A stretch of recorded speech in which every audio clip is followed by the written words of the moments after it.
Oke, saya akan berbicara mengenai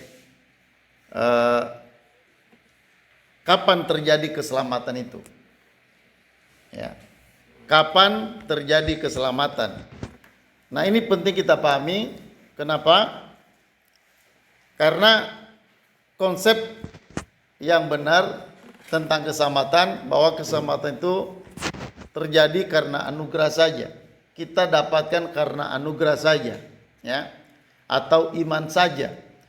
Nah, karena itu kita perlu pahami bahwa sebenarnya keselamatan itu kapan terjadi. Ya. Ada banyak orang berbuat baik. Ya, mereka berbuat baik supaya mereka selamat. Jadi buat mereka keselamatan itu terjadi sesudah berbuat baik. Ya. Nah, artinya keselamatan itu nanti mereka terima di akhir. Jadi mereka memulai dulu dengan berbuat, mudah-mudahan mereka selamat. Nah, kalau konsep Kristen tidak seperti itu. Ya, dalam konsep Kristen itu keselamatan itu terjadi di awal. Kapan? Itu ketika kita percaya. Ya. Coba kita baca dulu sebentar Lukas pasal 19. Lukas pasal 19.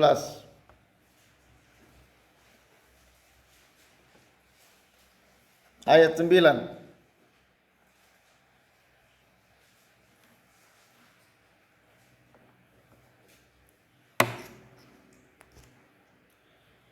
Ya, saya baca. Kata Yesus kepadanya, hari ini telah terjadi keselamatan kepada rumah ini. Karena orang ini pun anak Abraham. Sebab anak manusia datang untuk mencari dan menyelamatkan yang hilang. Ya, ini firman Tuhan berbicara pada saat Tuhan Yesus datang ke rumahnya Zakheus, ya. Dan Zakheus membuka rumahnya, ya. Dia menerima Yesus pada waktu itu, dan pada saat itu Yesus memberikan pernyataan, ya, ayat 9, kata Yesus kepadanya, hari ini telah terjadi keselamatan kepada rumah ini. Ya, jadi keselamatan itu kita lihat di sini bahwa terjadi ketika kita percaya, ketika kita terima Yesus. Ya, keselamatan itu saat itu juga kita dapatkan. Jadi keselamatan itu bukan nanti. Ya, bukan nanti, tapi keselamatan itu sekarang. Ketika kita percaya. Jadi ketika Anda percaya itu, keselamatan itu Anda langsung terima saat itu. Ya. Jadi kita berbeda banget dengan yang lain dalam hal keselamatan. Ya. Orang lain atau agama-agama lain berpandangan bahwa keselamatan itu terjadi setelah mereka berbuat sesuatu yang baik. Setelah mereka berjuang, baru keselamatan itu nanti akan didapat. Tapi kalau kita Kristen tidak begitu. Keselamatan kita itu terjadi di awal. Ketika Anda percaya, Anda belum buat apa-apa. Anda nggak perlu kerjakan apa-apa supaya selamat, nggak perlu. Ya. Anda nggak perlu berusaha untuk supaya nanti Anda dapat selamat, tidak. Ya. Ketika Zakheus membuka rumahnya buat Yesus, Yesus masuk, lalu saat itu juga terjadi keselamatan. Jadi keselamatan itu dipastikan di awal, diterima di awal, ketika kita percaya. Ya. Ketika Paulus berbicara kepada kepala penjara itu sudah mau membunuh diri, mengambil pedang dan menghunuskan pedang itu pada lehernya. Lalu Paulus berkata, ya, jangan engkau mencelakakan nyawamu. Ya. Lalu orang itu bertanya, lalu bagaimana supaya saya bisa selamat? Lalu Paulus berkata, percayalah pada Yesus engkau dan seisi rumahmu akan selamat. Ya, itu di dalam pernyataan seperti itu artinya bahwa Paulus itu menandaskan bahwa kalau percaya maka selamat. Artinya tidak perlu menunggu berapa lama setelah kita percaya baru nanti kita akan dapat keselamatan. Enggak perlu. Saat itu juga. Saat Anda percaya, saat Anda terima Yesus, saat itu juga Anda selamat. Ya, ini penting karena sesuai dengan konsep keselamatan, bahwa keselamatan itu bukan karena perbuatan baik, bukan karena kita berbuat sesuatu, atau bukan karena iman tambah perbuatan, bukan. Ya, jadi keselamatan itu benar-benar bukan karena perbuatan baik, tapi karena sungguh-sungguh itu karena anugerah. Jadi ketika kita percaya itu kita langsung selamat. Kita nggak bekerja dulu supaya selamat, enggak. Saat itu kita selamat. Nggak perlu nunggu waktu keselamatan itu, atau nanti kita selamatnya di akhir nanti ketika Yesus datang. Ya, itu kalau di akhir itu bagi orang percaya itu sebenarnya penggenapan. Tapi sebenarnya keselamatan itu sudah kita terima ketika kita percaya itu. Ya, jadi bukan akan kita terima, tapi saat itu kita terima.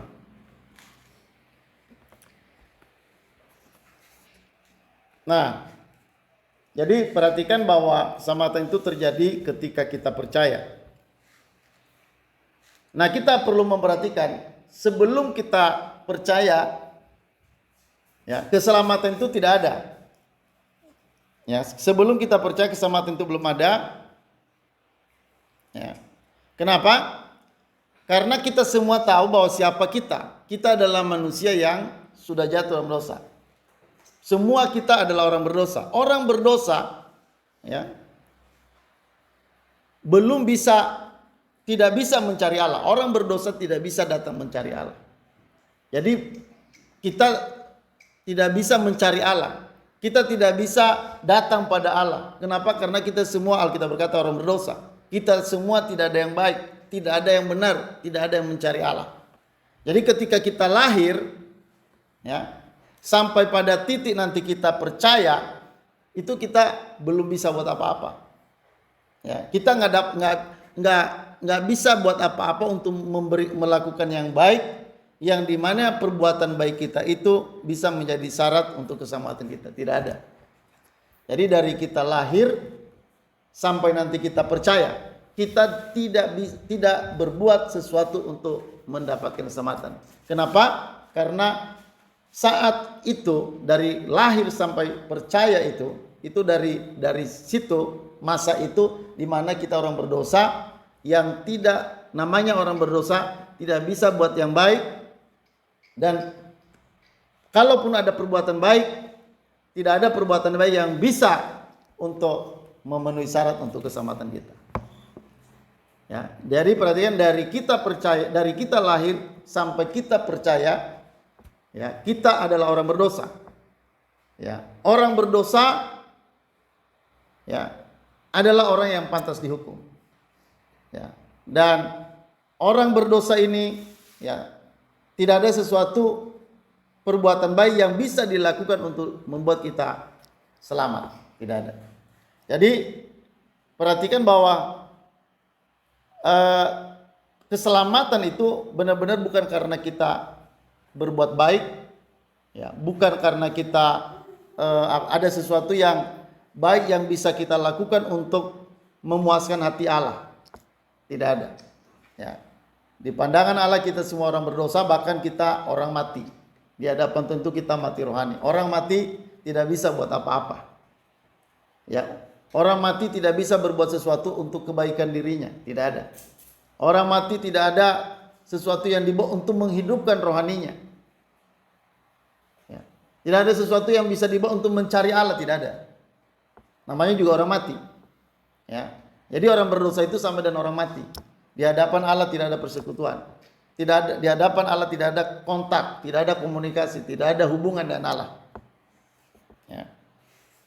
Nah, jadi dari saat kita lahir sampai kita percaya, itu masa di mana kita tidak bisa berbuat sesuatu untuk bisa mendapatkan keselamatan. Ya. Nah, jadi kapan kita bisa memperoleh keselamatan itu? Itu ketika kita percaya. Ya, jadi saat percaya itu kita memperoleh keselamatan. Nah, perhatikan saat kita memperoleh keselamatan. Jadi ketika kita percaya, itulah saat kita terima keselamatan.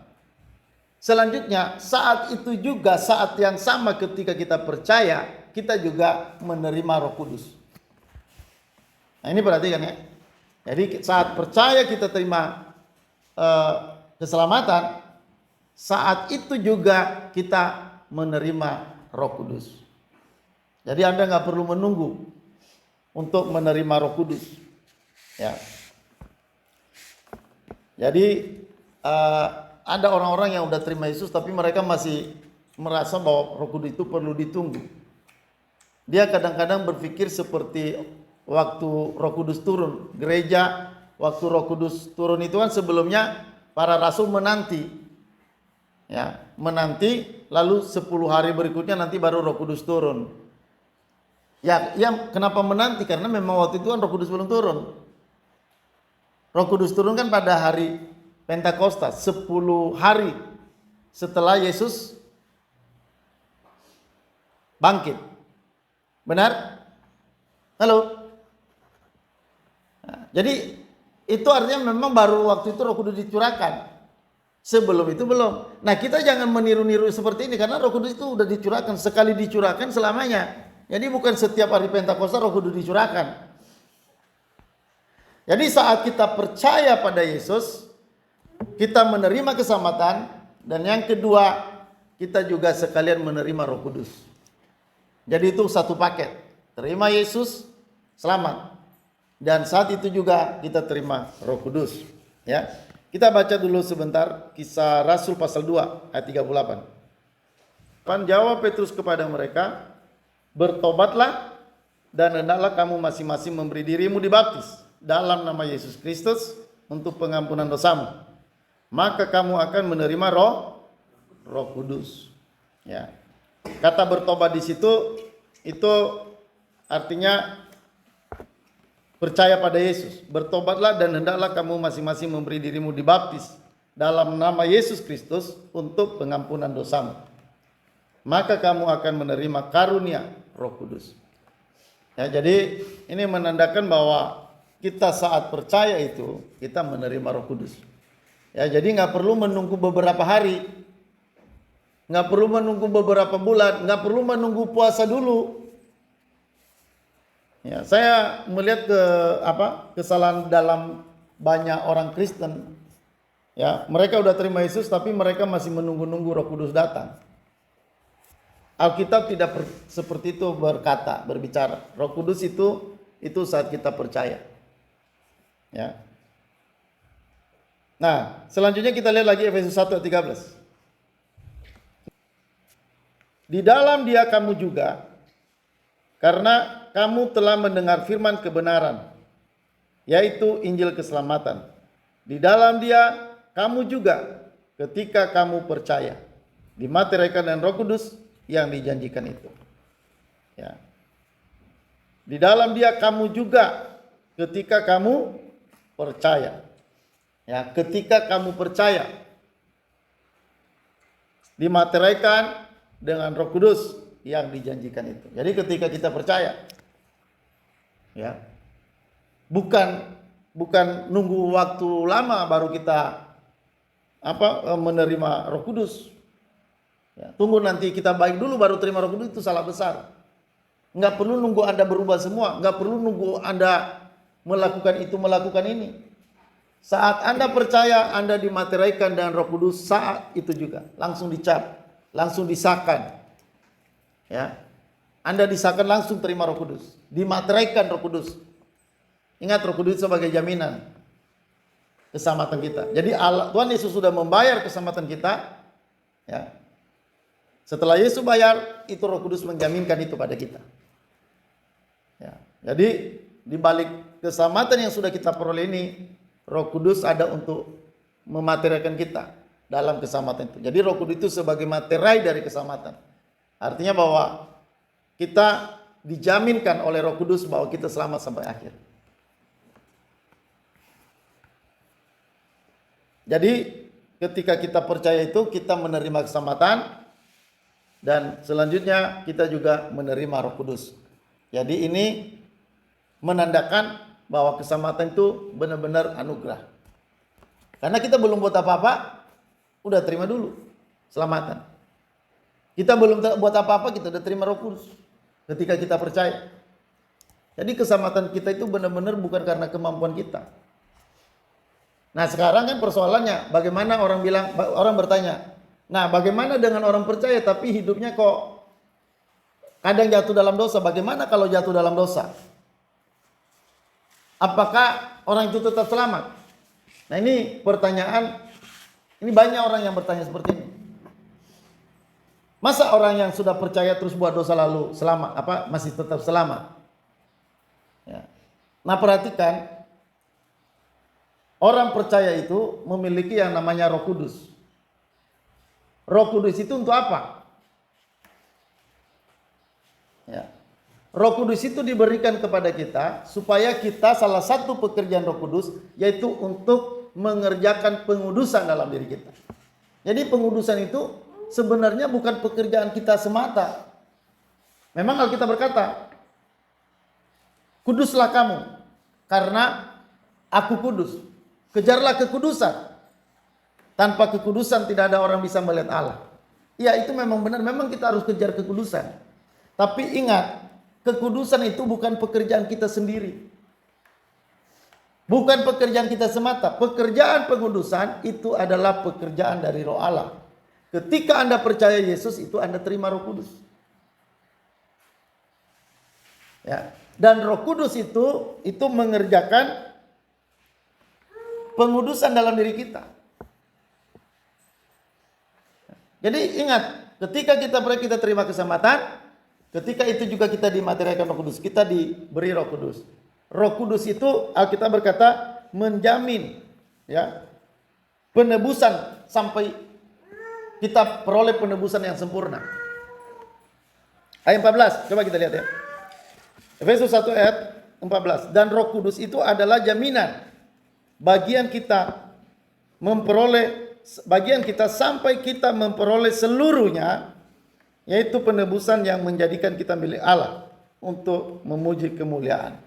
Jadi penebusan itu ya kita terima di awal, tapi juga penebusan itu nanti akan terus dikerjakan sampai kita memperoleh seluruhnya. Kapan itu? Sampai nanti Yesus datang menjemput orang percaya. Jadi dari titik percaya kita terima Roh Kudus, di situ juga Roh Kudus mengerjakan penebusan itu dari dalam diri kita melalui karya kematian Yesus. Lalu penebusan itu terus akan dikerjakan sampai pada kedatangan Yesus kali kedua. Artinya ada peran Roh Kudus yang luar biasa untuk mengubah kita sampai kita benar-benar mengalami pengudusan, sampai nanti kita menjadi sempurna saat Yesus datang kali yang kedua. Kita ketemu muka dengan muka. Jadi pengudusan itu dikerjakan oleh Roh Kudus. Jangan berpikir itu kita usaha kita semata, bukan. Kalaupun kita bisa mengerjakan kekudusan, itu karena Roh Kudus yang bekerja menguduskan kita di dalam diri kita. Nah banyak orang melepaskan pekerjaan Roh Kudus ini dari dirinya. Jadi dia berpikir dia berusaha untuk mendapatkan pengudusan itu. Nah itu gagal, pasti orang gagal. Kalau kita berusaha untuk hidup kudus seperti itu, pasti gagal. Pasti nggak akan bisa kudus. Ya. Nah firman Tuhan berkata dalam Galatia pasal 5 ayat 22-23, yaitu menunjukkan tentang buah-buah Roh Kudus. Jadi Roh Kudus itu menghasilkan buah. Ya, pekerjaan menghasilkan buah itu bukan pekerjaan kita, itu pekerjaan dari Roh Kudus. Roh Kudus yang ada pada kita menghasilkan buah-buah roh. Ya, di dalam diri kita. Jadi jelas keselamatan itu sungguh-sungguh karena anugerah. Jangan ada orang menganggap itu pekerjaannya. Jangan ada orang menganggap itu hasil usahanya. Jangan ada orang memegahkan diri. Ada orang-orang yang mengejar keselamatan itu ya dengan berbuat baik, malah mereka tidak sampai. Tapi ada orang ya, dia tidak mengejar keselamatan, tapi malah dia memperoleh keselamatan. Ya, orang Israel kehilangan banyak keselamatan karena mereka mengejar keselamatan itu dengan perbuatan baik, dengan mentaati hukum Taurat. Malah keselamatan lari dari mereka. Tapi ada orang yang tidak buat sesuatu, ya, lalu Yesus datang menyelamatkan dia. Dia terima dengan iman, malah orang seperti itu yang diselamatkan. Ya, jadi untuk keselamatan itu kita nggak bisa buat apa-apa. Jadi ini perlu diperhatikan supaya jangan tumpang tindih, ya, jangan banyak kesalahan-kesalahan dalam pemikiran tentang keselamatan ini. Jadi perhatikan Alkitab itu sebagai dasar kita untuk kita memahami keselamatan kita. Ya, jadi jangan ragu-ragu. Ya, saya dulu ketika percaya Yesus, saya sangat yakin bahwa saya sudah menerima Roh Kudus. Saya yakin sekali. Saya percaya sekali bahwa Roh Kudus ada pada saya. Saya tidak perlu menunggu orang mendoakan saya supaya saya dapat Roh Kudus. Enggak perlu. Orang lain banyak yang menunggu seorang pendeta untuk ditumpangkan tangan supaya mereka menerima Roh Kudus. Saya tidak. Saya sangat percaya ketika saya percaya Yesus, saya terima Roh Kudus. Ya. Karena ayat Alkitab tadi kan jelas. Enggak perlu puasa supaya Anda menerima Roh Kudus. Itu salah besar. Enggak perlu ini itu supaya Anda menerima Roh Kudus. Enggak. Cukup percaya, langsung dicap, dimateraikan dan Roh Kudus. Kamu juga ketika kamu percaya, ya, kamu dimateraikan dengan Roh Kudus yang dijanjikannya. Jadi ketika kita percaya, kita dimateraikan oleh Roh Kudus. Ya, saya berharap kita bisa tegas dengan ini dan kita boleh menyampaikan ini karena banyak sekali orang yang hari ini masih menanti-nanti Roh Kudus. Sudah 20 tahun ikut Tuhan Yesus, masih menanti Roh Kudus. Apa itu coba? Sudah 20 tahun ikut Tuhan Yesus.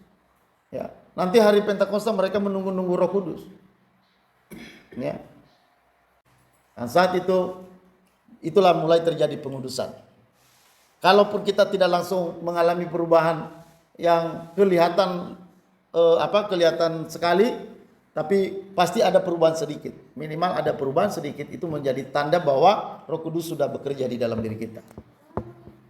Ada kerinduan untuk bertobat, ada keinsafan dosa. Dulu kalau kita buat dosa, kita nggak merasa itu dosa, ya, kita tidak merasa itu kesalahan. Tapi setelah Anda percaya Yesus, Anda mulai ada keinsafan akan dosa. Ya, Roh Kudus itu menginsafkan orang akan dosa. Jadi Roh Kudus itu bukan memaksa orang untuk bertobat, tidak. Dia bekerja di dalam pikiran kita, menginsafkan kita akan dosa. Jadi kita sadar dulu, ini kita salah. Itu cara kerja Roh Kudus. Jadi dia bukan merasuk kita. Roh Kudus itu bekerja bukan seperti semacam orang kerasukan Roh Kudus, bukan. Ya, kita itu nggak kerasukan. Jadi seakan-akan seperti tidak ada pikiran orang itu, lalu orang itu tiba-tiba bisa jadi kudus begitu. Enggak. Roh Kudus bekerja melalui pikiran kita. Jadi nalar kita, rasio kita masih berfungsi. Ya, maka pergunakanlah pikiran Anda baik-baik. Ya, Roh Kudus akan terus menginsafkan kita. Ya, jadi kalau ada tanda-tanda Roh Kudus bilang ini salah, nah jangan teruskan. Amin. Ya, taat pada apa kata Roh Kudus. Ya, jadi keselamatan kita itu terjadi di awal ketika kita percaya.